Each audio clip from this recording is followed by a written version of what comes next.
when you learn something new, like when a lot of people come into real estate, they're learning what ARVs are, LTVs, and that's like the lender language, right? There's a different lexicon here. You have to learn a different language in order to kind of understand these things, but it's not hard. Like, you don't have to understand programming or writing code. Claude Code writes the code for you, right? And this is the dumbest that these things are ever going to be. And I feel bad for the business owners that aren't taking this seriously now, because the ones that are going to be light years ahead a year from now, because this thing is not growing linearly. Like, this is all new this year in the last few months. Hey, welcome back to another week of the Pete Podcast, where we talk about REI, tech, trends, and really just anything fun with real estate investing. This guest today has started the same way a lot of you are grinding right now, flipping, wholesaling houses one deal at a time. Brandon Cobb took that hustle in Middle Tennessee and scaled it into HPG Capital, a full development shop, working alongside builders like Lennar and D.R. Horton. He's a licensed GC, founder of Land Development Accelerator. We're going to talk about that, I'm sure, and host of the recession-resistant real estate radio podcast. If you want to see where flipping wholesaler can actually lead and not just stay in the grind and hustle forever, this one's for you. Brandon, welcome to the show. Hey, it's great to be here. So I gave you a little bit of an intro there, but I think it's always fun to get a little bit of somebody's perspective of where they came from and what their story is. Yeah, so if you told me 10 years ago that we'd be inventing these new housing neighborhoods, I'd have looked at you like you had 7 heads, because I was actually happy. I do not have some story where I worked for decades in a corporate career and I had some dream to start a business and become an accidental or become an entrepreneur. I am what you call an accidental entrepreneur. I was sort of kind of forced into it. So I was doing medical device sales before all of this. Cool kid in his 20s, young, wearing scrubs every single day to where I thought I was the coolest kid on the block. I was getting to rub shoulders with orthopedic surgeons and train hospital staff on my product. I was selling something I actually believed in. I loved what I did. Sounds perfect. Medical sales was my dream job. That's what I wanted to do. I had no desire to do anything else. And everything was going great until one sunny Friday afternoon. I go to meet my boss, and I was having one of the best days that I could possibly have as a sales rep. And I got informed that I no longer had a job. Well, that's happened to a lot of people. But for me, it was a really defining moment, because I had my entire identity wrapped up in that job. I worked for years to break into that. My boss was like a father figure to me, my mentor, the guy who gave me my shot to finally break into an industry that I'd worked so hard to break into. And just like that, it was over. And I learned a very important lesson, which was nobody was going to look out for my financial well-being but me. You can pour as much blood, sweat, and tears into a career or a company, whatever have you, put the decades of work. You're just one company merger and acquisition, restructuring, economic event, downsizing, or the business going out of business and you don't have a job, right? No jobs are safe. And so I learned that nobody was going to look out for my financial well-being but me. And that's what started my whole real estate journey. And, I'll tell you, at the beginning, it was not easy. I started fixing, flipping houses, doing wholesaling. I had a little bit of savings. By year 3, they were gone. I'd racked up $98,000 of credit card debt. I think my first deal that I ever did as a new build, it was like my 4th or 5th deal that I did, first new build. I lost like $40,000-$50,000 on it. I mean, I just made mistake after mistake. But I did over 187 transactions. And through the course of that, I learned a lot. And I started to make some money. And we ended up going from fixing and flipping houses to one day there was a home that had some fire damage done on the 2nd floor, and we could buy this thing for less than the land was worth. I'm like, dude, this has got to be a deal. Like, that foundation's fine. We had done some full gut rehabs by this point, weren't scared of the big projects. We said, let's just cut out all the black crispy stuff, hire a structural engineer, and let's rebuild this thing. John, we made 3 times as much money on that new build as we did fixing and flipping houses. That was the light bulb moment. We said, why are we doing wholesaling and fixing and flip? We need to be doing new construction. And that's exactly what we did. So we scaled that up to doing like 30 new builds per year. And then we had this crazy idea, which was man, wouldn't it be nice to do all these builds on the same plot of land? Like you're chasing all these vacant lots all over the place. We had crews that, we had 20 houses going in so many different areas. It was a lot to juggle and keep up with. But if we could just show up to the same spots, build the same product, oh my God, we could bulk buy materials, get better labor pricing from the contractor. It's easier to manage.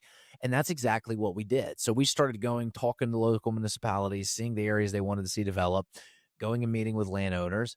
And that's ended up how we started doing into these larger neighborhoods. Well, right when we were going to go vertical on some of these neighborhoods that we were building, we get this knock on the door from these big national home builders wanting to buy our development. And at first we told them to get lost, not interested. And then they said, well, what if we offered you this for it? And my partner and I looked at the purchase agreement. We looked at each other, looked at the purchase agreement, and we said, it's for sale. You can have it. And do you want the one across the street too? Because like we'll develop and sell you that one too. That's how we got into doing land development, which is developing the land, but not actually going vertical. And so today we do all three phases. So we'll do entitlement, which is where we just get the land approved and we sell the paper, no construction, no nothing at all. We line our buyer up at the beginning during our due diligence process and take it through and sell it to them. Or we'll contract with a builder to develop and sell these ready to build lots. So imagine putting the roads, the sewer, the infrastructure, all that stuff in. So we'll do that. That's like the second phase of development. And then we'll also do the third phase, which is actually build the homes. So I like it because there's multiple exit strategies. But yeah, had you told me we'd be doing this 10 years ago, I would have never believed you. Interesting. That's quite the journey. So, how long was it before you got into the new construction? Did you say it was about 3 years? Yeah. So the funny thing is, I got started, I think it was 2017. And during that time, my third or fourth deal I ever did was a new build project. And that was like school of hard knocks, like not, I lost money on it. It was one of the most stressful things that I ever did because I didn't know what I was doing. I was the one at that time, again, new business owner, right? I was the one doing all the marketing, answering all the calls, project managing everything, using my own money and a little mix of hard money loans in there. It was hard. It was extremely stressful. And I swore I would never build another home from that moment on. But just 2 years later, we started getting into, maybe it was 3 years later, we started getting into doing those new builds. Nice. Now, for anybody who's not familiar with new builds, a term you used a few times was vertical, going vertical, which that's, you already have the land, you have the horizontals done, which is your roads, your sewers, your infrastructure, correct? Mm-hmm. And then vertical is actually building, assembling the sticks and getting the houses built. Interesting. So how far out from your base do you actually do this? Do you do it virtually or do you keep pretty tight to where your local is? We keep pretty tight to where our locality is. So like we like to be able to go out and see and touch the projects. So like right now we're just focused on Middle Tennessee. We got some stuff in Tennessee that's not Middle Tennessee. So we've got some projects that are outside of there. But those are few and far between. The majority of what we do is in Nashville. Nice. And what is obviously 3 different types of exit strategies? What time span are you talking about? Like what kind of time commitment is typical? Obviously every deal is a little bit different. You have some unicorns in there both ways, but if you're just, getting the paper done, what kind of time frame are you looking at there? Yeah, so if it's just phase one, where we take a piece of raw farmland and we get it approved for development, that's called entitling it, right? We're getting approval from the city, from the municipality to put a development on it. We force appreciate the value of that land a lot, and we do it while we're under contract, which is great. So we don't buy anything until the value is actually created. But we line up our end buyer there. And so all that, we usually have a 120-day due diligence on that deal. And we line up our buyer. We do our due diligence, make sure it's safe and all that fun stuff. And once we know that, hey, we've got something solid here, that's when we actually take it through. And then it'll take probably another year to get the approvals on it. So total time frame when we lock it up is somewhere around 15, 16 months. Hey, gonna interrupt myself for just a second. If you're listening to this and you've ever felt like deals are slipping through the cracks and somewhere between getting a lead and actually closing it, I want you to check something out. We built a free assessment called the Lead to Close Health Check. Takes about 6 minutes. It scores your operation across the 8 things that decide whether your leads actually turn into deals. And it gives you a personalized report on exactly where you're leaking and what to fix first.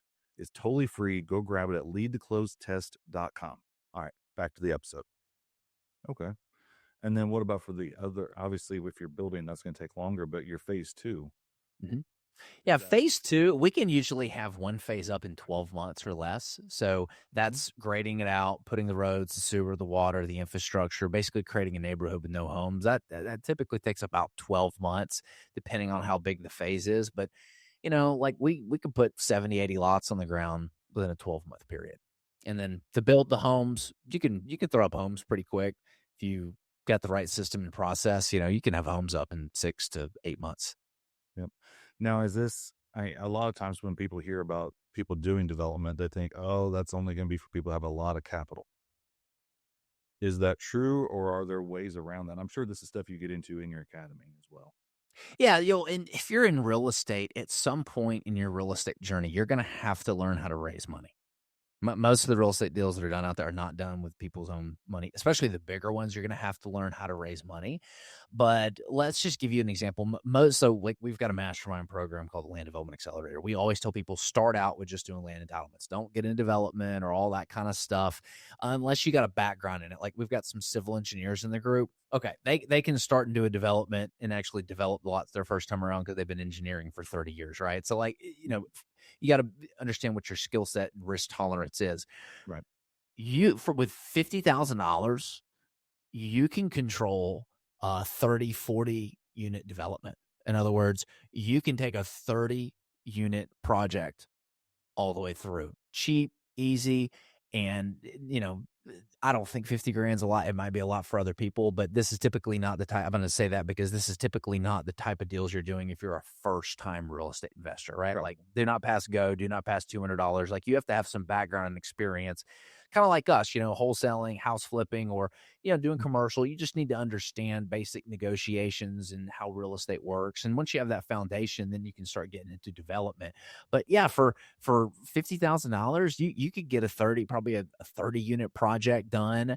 And you could clear, the sky's the limit. I say don't do any deals you're not going to make $500,000 on. But if you make 10 grand a unit after all your costs on something like that, $300,000, it's not bad. We just like to focus on bigger deals. And you can do smaller deals too. If you want to do 20 unit deals, you can. The reason why I preach the bigger stuff is if you're going to have to submit and take it through the city process, it doesn't matter if it's a 200 unit deal or a 20 unit deal. It's the same process. So you might as well focus on those bigger deals, if you've got the capital available to you. Yeah. It's the same amount of work essentially to get it to that point, right? It's similar. Yeah. It's you're going to have a little bit longer time frame on the bigger things because they take longer to design. But as far as all the bureaucratic tape you're going to have to go through, same process. Cool. That's really cool. Now, how does technology play into this for you and your team? Oh, I mean, you're talking about typing on a computer, right? Did you use one of those too? No, we use AI for a lot of stuff. For we built a land due diligence agent, and I probably spent 30 hours training it on our due diligence process on how we analyze the land, the zoning. It'll go whatever municipality it's in, it goes and finds the zoning regulations, the overlays, the neighborhood evolving plans for that area. And then it will do the full blown due diligence analysis for us. I mean, it does everything. It goes and pulls comps in the area. It analyzes topo. It analyzes, the soils. We'll train it on certain public data sources or paid data sources and bring that in and supercharge it.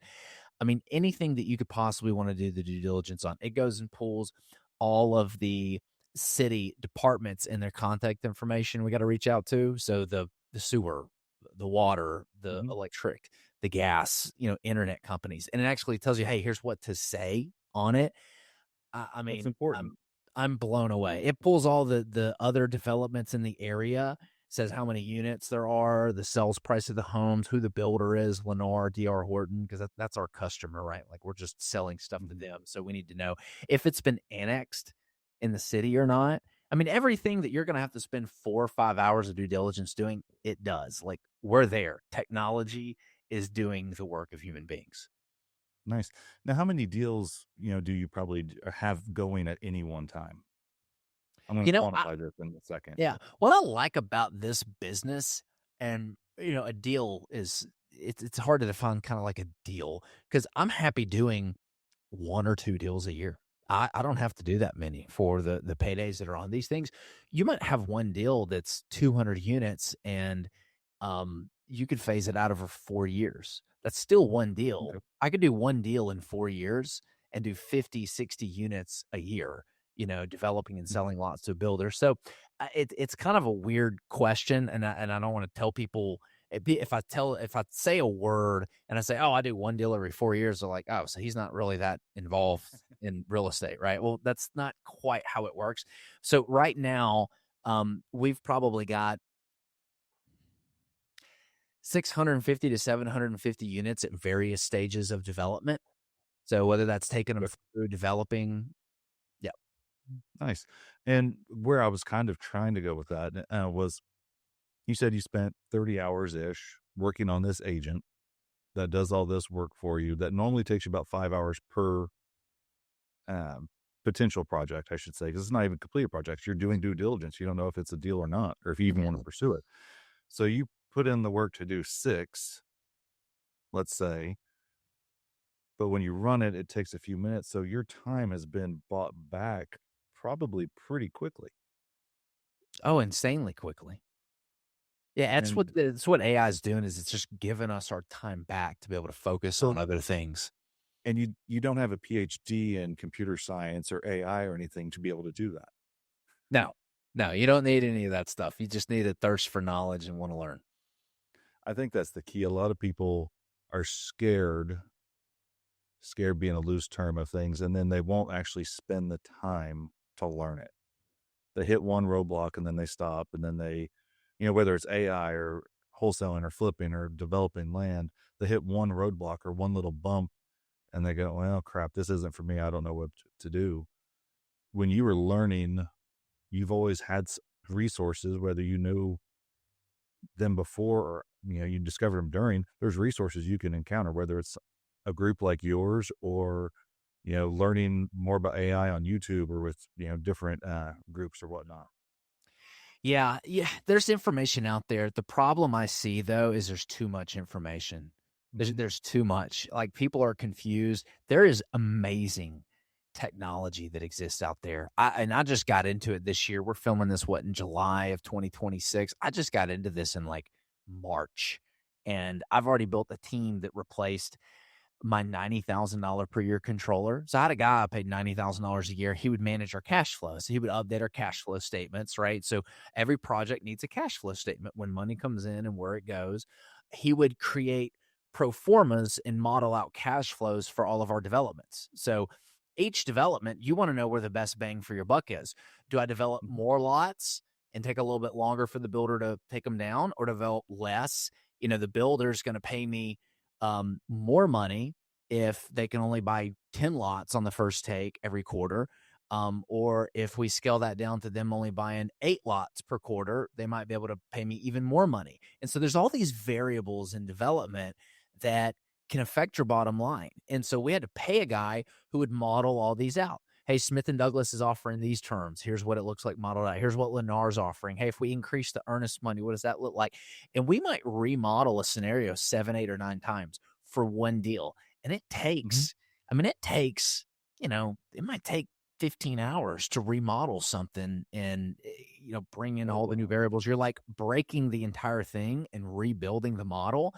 So these cash flow pro formas for the developments are very important. There's a lot of variables that go into them. He's gone. It does all of that work that he used to do. And it doesn't take 15 hours. It takes 15 seconds. It is way better than what he did. I used to have a bookkeeper, $40,000 a year. When you're doing developments and building houses, you have thousands of transactions on some of these projects. That's a lot of clicking and categorizing. All those expenses are coming into QuickBooks, and he has to go up, drywall, click, up, framing, quick, up, grading, click. And that takes a lot of time. AI is trained on 7 years of our history. It sees a drywall order come in, it knows it goes to drywall. It sees a lumber package come in, it automatically gets categorized as lumber. I do still have a bookkeeper. I pay him $100 a week now. Oh, You wow. know, he's a That's VA yeah. over in he's a VA over in Pakistan, and because all he's doing is just babysitting things, and every now and then there's an expense that maybe I don't know. But I used to meet with my bookkeeper for an hour every single week, and he go, okay, here's all the stuff that I don't know what it is. The team didn't know what it is, and I'm like, okay, oh yeah, that's me, and that, okay, got it. I don't do that anymore. AI is sorting all of our transactions for us. So that was one. I used to have an executive assistant. I would be like, oh, I'm driving. This person needs to meet. Go set up a meeting with them. Mhm. Hey, can you go find this amendment that we signed 8 months ago? The attorneys need it to close. There's a lot of paperwork and developments, and you have to keep a clean trail. You got to be very organized. Mm. I used to spend 10, 15 minutes going and finding documents when I was in between executive assistants. It does all of that. I can say, hey, go find this document from this person 8 months ago and go upload it to our Slack channel, let the team know that it's there, and it does it. What I was paying an executive assistant to do on our project review calls, again, I had an EA, or me, if I was in between EAs, Mhm. sitting there and typing all the notes on each project when the team comes in. Say, hey, what happened this week? Okay, this is what we need to do. Okay, here's next steps. And then you have this call, and all these people are supposed to do all these different things. And as a manager, you're like, how do I organize all the to-dos and Mhm. the lists that everyone needs to do, and then keep them accountable to it, right? That's what I have to Yeah, do as a the key. business owner. It not only takes all the notes as I'm talking and posts the notes in the channel, it keeps track of everyone's to do, and it texts everybody their individual to do list, including me, and it sends reminders on Thursdays because we do our meetings on Monday, and all of our stuff stays organized on all of our projects. It's like magic. And again, I used to pay somebody to do this. So, um, if you do the work and find the really cool tech, like again, there's people saying like, I saved 2 hours. You're not going to believe what it is. Oh my God, what is it? And they're putting ads out to show you how to use Claude Co-work. Like it's it's kind of crazy to me. And people are selling that stuff and it's working, but the tech is just so much better than what the mainstream stuff being taught right now is. Oh yeah, most definitely. And I love seeing. I follow your stuff on social, and I see you talk in some of the groups we're in, and it's awesome seeing the stuff you're doing. And what I love the most is that you're not an IT guy. You're not somebody who like Hmm. a lot of people would think came into this, and that's where a lot of people are doing awesome things with AI who weren't in IT. I had a previous IT career, so I was actually behind the curve on a lot of AI stuff at the beginning. Um, so I think that's really cool. Yeah, you don't have to because again, you have AI to assist you in what you're doing. What you're doing is you're building a new skill. It's very hard to explain this, but when you learn something new, like when a lot of people come into real estate, they're learning what ARVs are or LTVs, Mhm. and that's like the lender language, right? There's a different lexicon here. You have to learn a different language in order to kind of understand these things, but it's not hard. Like you don't have to understand programming or writing code. Claude Code writes the code for you, right? And this is the dumbest that these things are ever going to be. Yeah. And I just I feel bad for the business owners that aren't taking this seriously now, because the ones that are going to be light years ahead a year from now, because this thing is not growing linearly. Like this is all new this year in the last few months, and I see how fast things are going. I was building AI agents with, I forget what Opus model it was. We're on 4.8 now, and then Fable is about to get re-released. Mhm. um, Nobody understands when I was first building agents, when I was like, I say this like I'm a grandpa, right? Like 4 months ago, it took me 7 or 8 iterations to clean the code up and get it right. And you launch it, it breaks, you fix it. And like, it's like an employee, you have to train it. Right. Fable's getting this thing right on the first go around after 4 months. That's what's crazy. People just don't see how quickly, and if you're listening to this, I'm drawing an exponential curve with my hand right now.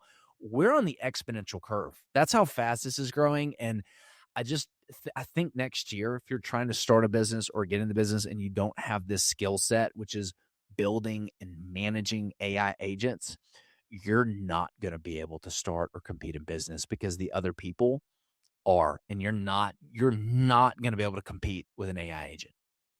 Agreed completely. Yeah, it's an accelerator for sure. And that's something that you keyed in on there that I want to highlight is think of AI as an employee. Now you can think of it different aspects. Claude Code, when you're using it, it is an employee building things for you. Those things are building, but then they're building other sub employees, basically, like your controller that you replaced, your bookkeeper you replaced, your EA that you replaced. You have those agents running, they're autonomous. It's just in reality, it's like having another employee. It's just a AI employee that you Yeah. don't have to pay by the And hour. I'm curious. So, what are some of the things that you built that have been a big game changer? Most of the stuff that I do, because I'm in code, are right there using code for AI, for creating our AI. I'm not a Claude Code guy. I'm a Cursor guy. Um, but it's basically the same type of thing, just a little bit of different front end on it. I can do, and my team can do a lot more coding now in a week than we could in a few months. I mean, it's insane. We used to have a team of 4 full-time developers. We now have 1 full-time developer, and I kind of dabble a little bit because I enjoy it. And we're putting out code 5, 6, 7 times faster than we ever did when we had 4 full-time developers. What are you building with it though? Is this for like other clients, or are you building internal stuff to run your business? Both. Both. Most of it is our Pete software, our Pete REI software. It's the CRM and operating system for investors, fix and flippers and wholesalers. Very cool. Okay. Yeah. So yeah, you see, and it's never been easier to add to your software, to customize it, to build the software. That's what's crazy is, and here's the thing. I put out a post 3 months ago, and here's what the post said. It said Monday.com gone, Trello gone, Asana gone. I was wrong. I thought that we would just be able to recreate any software we want, and it would be extremely difficult to compete in SaaS. You know, the whole SaaS, if you look at like the SaaS ETF, whatever the index fund that tracks, I mean, it crashed when the whole Claude Code thing came out. But this is what I realized. There are certain software programs that supercharge what you do. And, you know, your platform's one of them. You don't want to go. So let me tell you a quick little story. I had a buddy spend like 25 hours. He was so excited about that. I showed it to him, and he's like, dude, I'm going to recreate Go High Level. And he did after 25 hours of work. And he's like, look what I did. Go High Level. I got it. I got my own CRM. I'm like, congratulations. How much time does it take? Oh, dude, 2-day, 12-hour days. You know, I'm like, great. And how much money, are you going to save with it exactly? Like, I think the entry level is like $99 a month. I was like, so you saved $1,200 this entire year for 25 hours. Was that worth it? And he's like, huh. And then what you don't realize is that Claude Code can write you the code to write the software. It'll get you 80% of the way there, but all the magic with the software happens in the last 20%. It breaks, it has bugs, it goes down. Nobody talks about that stuff. And so when you build something, if you're going to try to recreate something like that, it's going to break a lot. There's a lot of management. It's going to be slow. It's going to be clunky. It makes more sense just to keep the software programs you have, but you need an API key. I think the software companies that really excel, I think, stay in business are the ones that release an API key to have the AI agents connect into the system to be able to do the work and pull it out. I'm having conversations with some of these companies that don't want to release an API key. They're like, are you trying to steal our software? I'm like, you don't get it yet, but you're going to get it. And I see all these API keys being released on the company's websites, these public API, because they see where this is going. Yep. And I'll be honest, I was one that was kind of in that boat of, oh, no, we're not going to do it. We're a closed system. There's a reason. But now I've come to the realization that, no, we need to have this available so that people can build in agents that we're not thinking of that can come in and do things. I mean, anything we can think of, we're going to add in so people don't have to do that. But there's going to be people who come up with use cases that it's like, oh, shit, that makes sense. Yeah, go ahead. Here you go. Here's your API key. Go in and do it. Yeah, because there's some cool software out there for land development. Like, if I could tap into what they've got, their tools and everything they've built, because I don't want to recreate that, right? I just want to pay you money.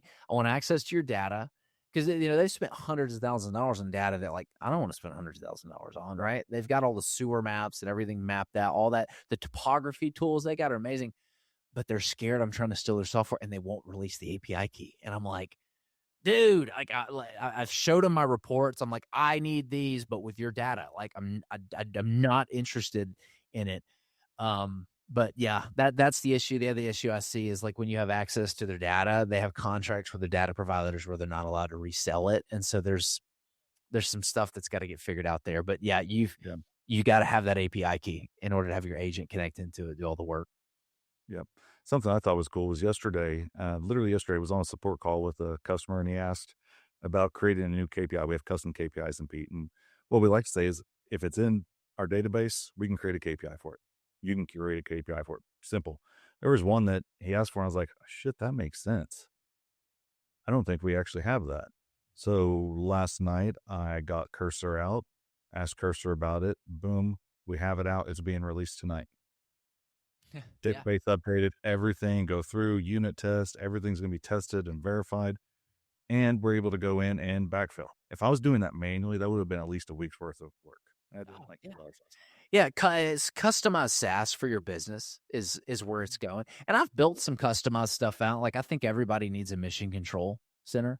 Everybody needs to custom build that out. It's got every piece of software I use connected to it. So like my calendar, my emails, my school communities, my everything all in one central dash that I can kind of see, sort of like you're flying a plane, or like you've seen those movies where they're doing war and you got the general in the room with all the screens everywhere and it's showing like where the armies are. Like that's essentially what it is. And that's where all of my AI intel reports go. So I have an AI agent that scrapes all of the new AI stuff. It has specific X, formerly known as Twitter accounts that it follows, the Anthropic engineers, YouTube channels, Anthropic itself, OpenAI itself, and it'll compile all this stuff and go, okay, and it feeds it through all my memory files, my MD files that I've created. And it's like, okay, here's the stuff that we think would be really good for Brandon's business. And Brandon, do you want an implementation plan? If so, just click this button and you can launch it. And that's how we stay up to date on all the latest stuff that's happening. Again, the sky's the limit on this stuff. Like no matter what business you're in, whether you're in land development like me or wholesaling or house flipping or whatever, it's a complete game changer. You got to start learning how to build these AI agents. Yep. Agreed.